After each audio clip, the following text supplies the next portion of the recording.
Whose Body? By Dorothy Sayers. Chapter 1. The Singular Adventure of the Man with the Golden Pince-nez. "Oh, damn!" said Lord Peter Wimsey at Piccadilly Circus. "Hi, driver?" The taxi-man, irritated at receiving this appeal while negotiating the intricacies of turning into Lower Regent Street across the route of a 19 bus, a 38B, and a bicycle, bent an unwilling ear. "I've left the catalogue behind," said Lord Peter deprecatingly. "Uncommonly careless of me. Do you mind putting back to where we came from?" "To the Savile Club, sir?" "No, 110 Piccadilly, just beyond. Thank you." "Thought you was in a hurry," said the man, overcome with a sense of injury. "I'm afraid it's an awkward place to turn in," said Lord Peter, answering the thought rather than the words. His long, amiable face looked as if it had generated spontaneously from his top hat, as white maggots breed from gorgonzola.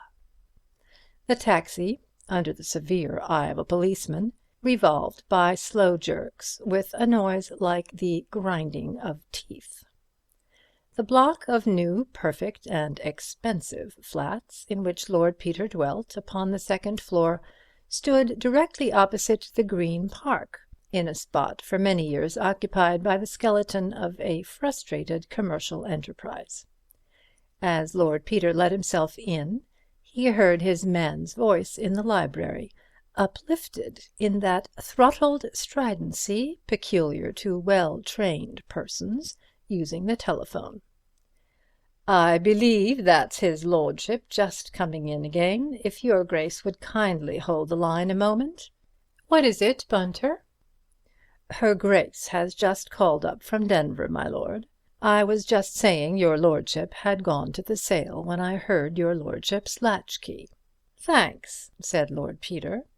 "And you might find me my catalogue, would you? I think I must have left it in the bedroom or on the desk." He sat down to the telephone with an air of leisurely courtesy, as though it were an acquaintance dropped in for a chat. "Hullo, mother, that you?" "Oh, there you are, dear," replied the voice of the Dowager Duchess. "I was afraid I'd just missed you." "Well, you had, as a matter of fact. I'd just started off to Brocklebury's sale to pick up a book or two, but I had to come back for the catalogue. What's up?" "Such a quaint thing," said the Duchess. "I thought I'd tell you. You know little Mr. Thipps?" "Thipps?" said Lord Peter. "Thipps? Oh, yes, the little architect man who's doing the church roof. Yes. What about him?" "Mrs. Throgmorton's just been in quite a state of mind." "Sorry, mother, I can't hear. Mrs. who?" "Throgmorton, the vicar's wife." "Oh, Throgmorton, yes." "Mr. Thipps rang them up this morning. It was his day to come down, you know." "Yes." "He rang them up to say he couldn't. He was so upset, poor little man. He'd found a dead body in his bath." "Sorry, mother, I can't hear. Found what? Where?" "A dead body, dear, in his bath." "What? No, we haven't finished. Please don't cut us off. Hullo. Is that you, mother? Hullo, mother. Oh, yes, sorry, the girl was trying to cut us off. What sort of body?" "A dead man, dear, with nothing on but a pair of pince-nez. Mrs. Throgmorton positively blushed when she was telling me.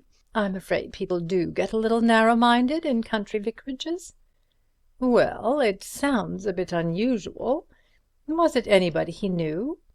"No, dear, I don't think so, but of course he couldn't give her many details. She said he sounded quite distracted. He's such a respectable little man, and having the police in the house and so on really worried him.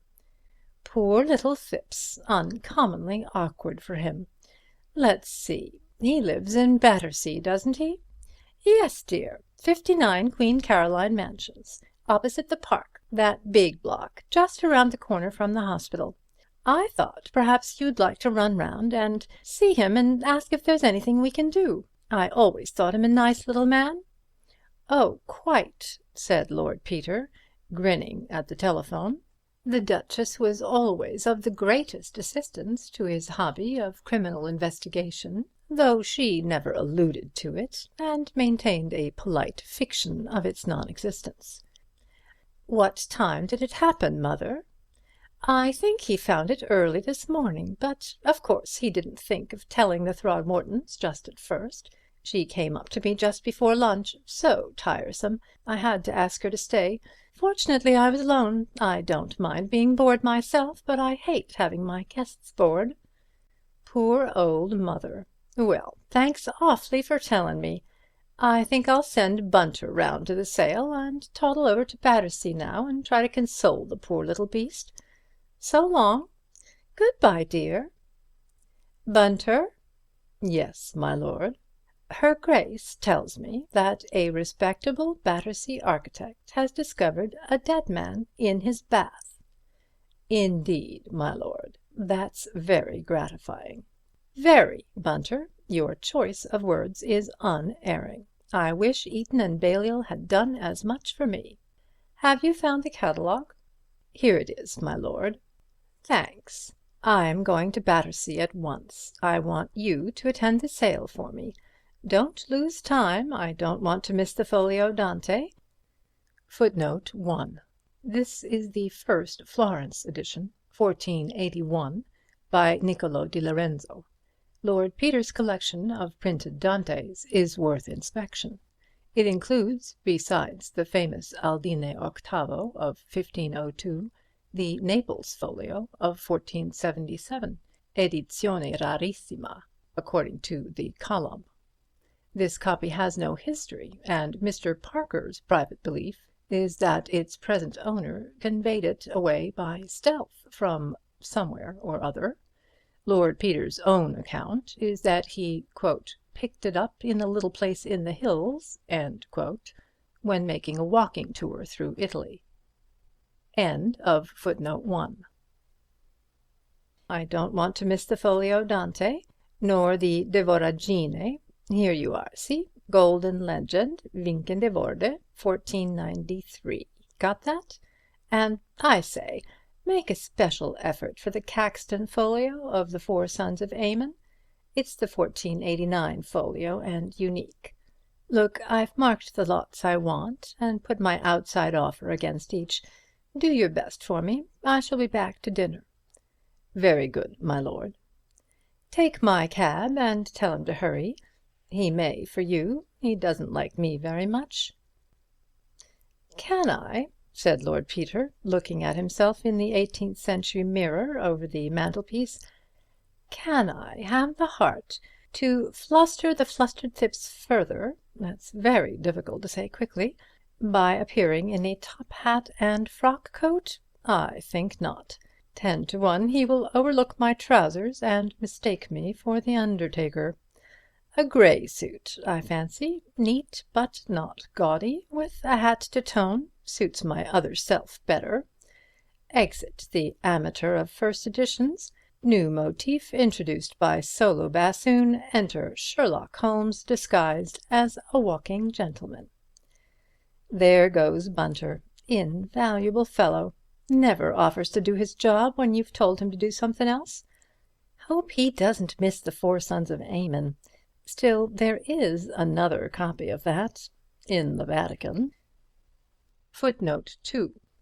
Lord Peter's wits were wool-gathering. The book is in the possession of Earl Spencer. The Brocklebury copy is incomplete, the last 5 signatures being altogether missing, but is unique in possessing the colophon.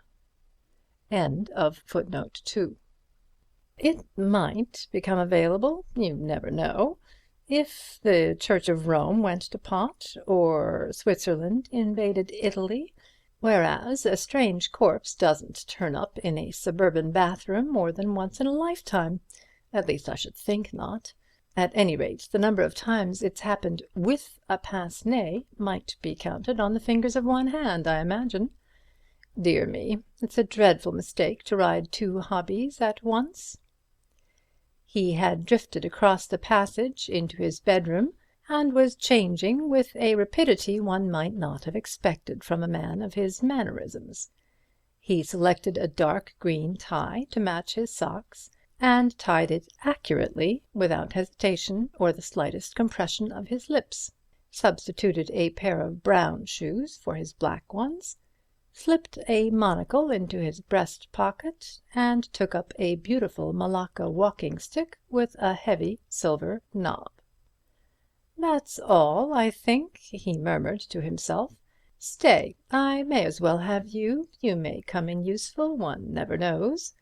He added a flat silver matchbox to his equipment, glanced at his watch, and seeing that it was already 3:15, ran briskly down the stairs and, hailing a taxi, was carried to Battersea Park. Mr. Alfred Thipps was a small, nervous man, whose flaxen hair was beginning to abandon the unequal struggle with destiny.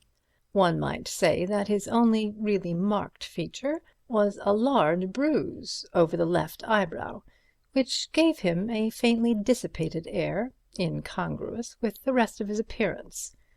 Almost in the same breath with his first greeting, he made a self-conscious apology for it, murmuring something about having run against the dining-room door in the dark. He was touched almost to tears by Lord Peter's thoughtfulness and condescension in calling. "I'm sure it's most kind of your lordship," he repeated for the 10th time, rapidly blinking his weak little eyelids. "I appreciate it very deeply indeed, and so would mother, only she's so deaf. I don't like to trouble you with making her understand. It's been very hard all day," he added, "with the policemen in the house and all this commotion. It's what mother and me have never been used to, always living very retired, and it's most distressing to a man of regular habits, my lord, and really I'm almost thankful mother doesn't understand, for I'm sure it would worry her terribly if she was to know about it. She was upset at first, but she's made up some idea of her own about it now, and I'm sure it's all for the best." The old lady, who sat knitting by the fire, nodded grimly in response to a look from her son. "I always said as you ought to complain about that bath, Alfred," she said suddenly in the high piping voice peculiar to the deaf, "and it's to be 'oped the landlord'll see about it now. Not but what I think you might have managed without having the police in, but there, you always were one to make a fuss about a little thing, from chicken pox up." "There now," said Mr. Thipps apologetically, "you see how it is. Not but what it's just as well she's settled on that, because she understands we've locked up the bathroom and don't try to go in there. But it's been a terrible shock to me, sir, my lord, I should say. But there, my nerves are all to pieces. Such a thing has never happened to me in all my born days. Such a state I was in this morning. I didn't know if I was on my head or my heels. I really didn't. And my heart not being too strong, I hardly knew how to get out of that horrid room and telephone for the police. It's affected me, sir, it's affected me, it really has. I couldn't touch a bit of breakfast, nor lunch neither, and what with the telephoning and putting off clients and interviewing people all morning, I've hardly known what to do with myself." "I'm sure it must have been uncommonly distressin'," said Lord Peter sympathetically, "especially comin' like that before breakfast.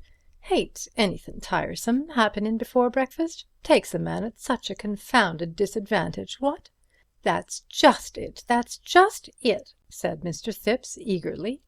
"When I saw that dreadful thing lying there in my bath, mother naked too, except for a pair of eyeglasses, I assure you, my lord, it regularly turned my stomach, if you'll excuse the expression. I'm not very strong, sir, and I get that sinking feeling sometimes in the morning, and what with one thing and another I had to send the girl for a stiff brandy, or I don't know what mightn't have happened.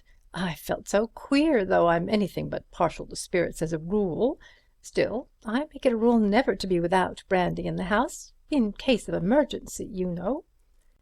"Very wise of you," said Lord Peter cheerfully. You're a very far-seeing man, Mr. Thipps. Wonderful what a little nip'll do in case of need, and the less you're used to it, the more good it does you. Hope your girl is a sensible young woman, what? Nuisance to have women faintin' and shriekin' all over the place." "Oh, Gladys is a good girl," said Mr. Thipps. "Very reasonable indeed. She was shocked, of course. That's very understandable. I was shocked myself, and it wouldn't be proper in a young woman not to be shocked under the circumstances. But she is really a helpful, energetic girl in a crisis, if you understand me.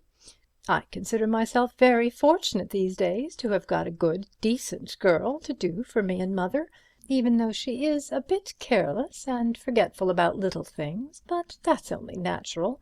She was very sorry indeed about having left the bathroom window open, she really was, and though I was angry at first, seeing what's come of it, it wasn't anything to speak of, not in the ordinary way, as you might say. Girls will forget things, you know, my lord, and really she was so distressed I didn't like to say too much to her. All I said was, it might have been burglars, I said. Remember that next time you leave a window open all night. This time it was a dead man, I said, and that's unpleasant enough, but next time it might be burglars, I said, and all of us murdered in our beds.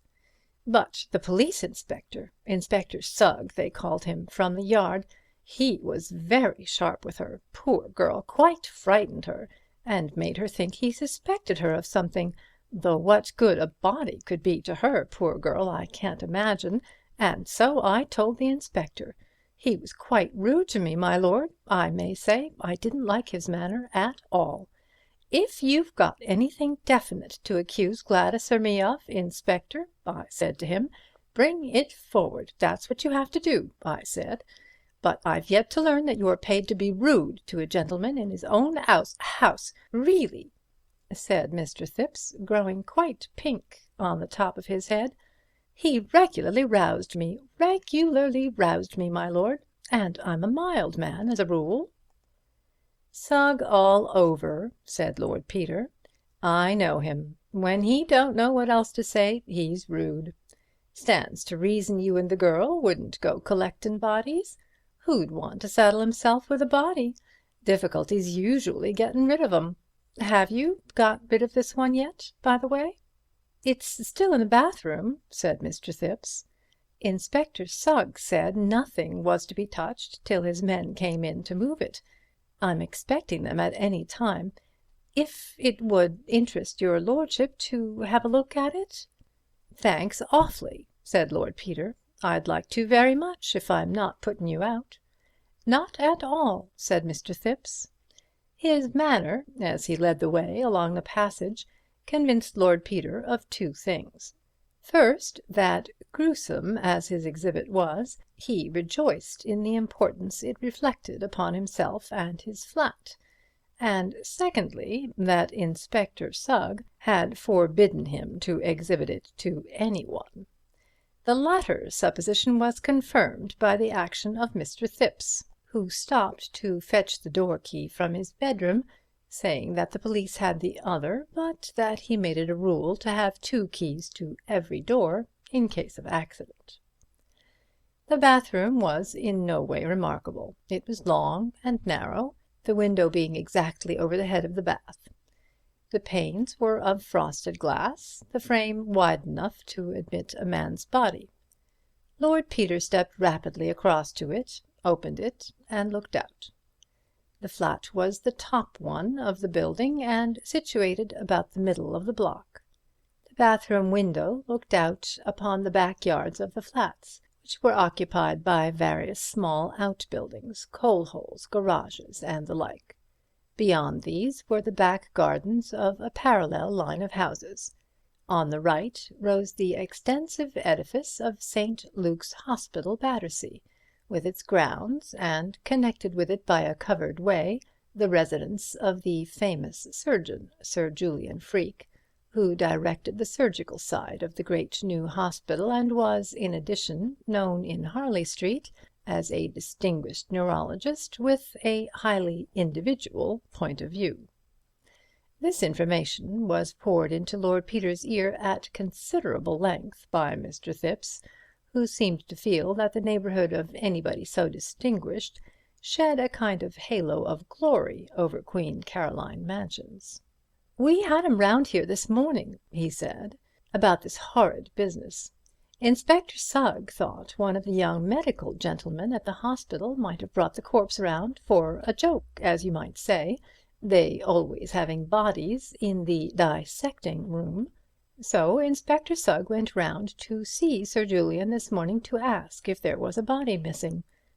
He was very kind, was Sir Julian, very kind indeed, though he was at work when they got there, in the dissecting room.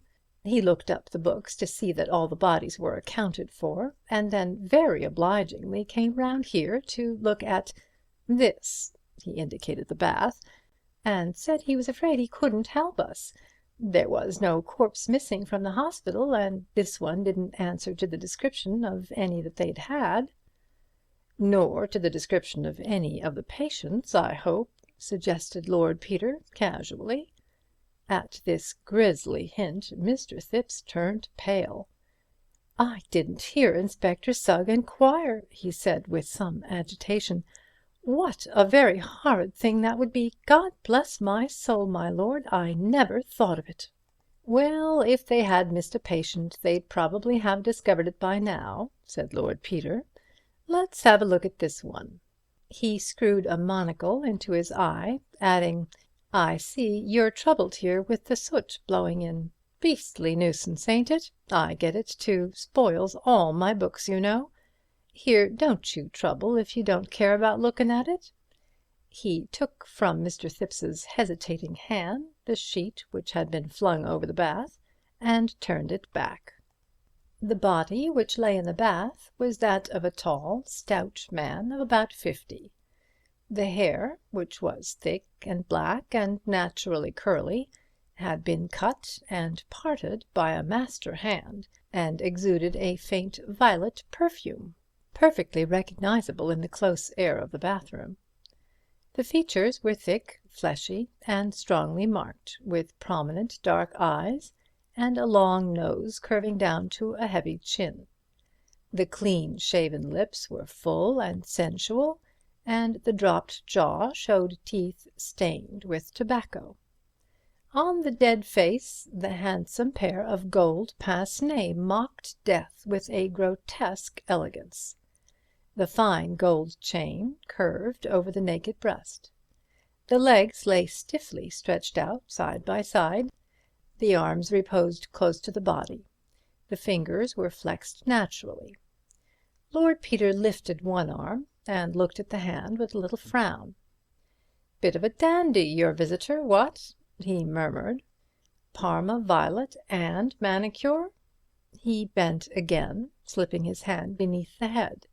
The absurd eyeglasses slipped off, clattering into the bath, and the noise put the last touch to Mr. Thipps's growing nervousness.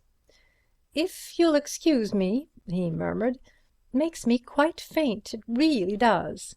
He slipped outside, and he had no sooner done so than Lord Peter, lifting the body quickly and cautiously, turned it over and inspected it with his head on one side, bringing his monocle into play with the air of the late Joseph Chamberlain approving a rare orchid. He then laid the head over his arm, and bringing out the silver matchbox from his pocket, slipped it into the open mouth. Then, making the noise usually written tut tut, he laid the body down, picked up the mysterious pince-nez, looked at it, put it on his nose and looked through it, made the same noise again, readjusted the pince-nez upon the nose of the corpse so as to leave no traces of interference for the irritation of Inspector Sugg, rearranged the body, returned to the window, and, leaning out, reached upwards and sideways with his walking stick, which he had somewhat incongruously brought along with him. Nothing appearing to come of these investigations, he withdrew his head, closed the window, and rejoined Mr. Thipps in the passage. Mr. Thipps, touched by this sympathetic interest in the younger son of a duke, took the liberty, on their return to the sitting-room, of offering him a cup of tea. Lord Peter, who had strolled over to the window and was admiring the outlook on Battersea Park, was about to accept when an ambulance came into view at the end of Prince of Wales Road. Its appearance reminded Lord Peter of an important engagement, and with a hurried "By Jove!" he took his leave of Mr. Thipps. "My mother sent kind regards and all that," he said, shaking hands fervently. "Hopes you'll soon be down at Denver again. Good-bye, Mrs. Thipps," he bawled kindly into the ear of the old lady. "Oh, no, my dear sir, please don't trouble to come down." He was none too soon. As he stepped out of the door and turned toward the station, the ambulance drew up from the other direction, and Inspector Sugg emerged from it with 2 constables. The inspector spoke to the officer on duty at the Mansions, and turned a suspicious gaze on Lord Peter's retreating back. "Dear old Sugg," said that nobleman fondly. "Dear, dear old bird, how he does hate me, to be sure."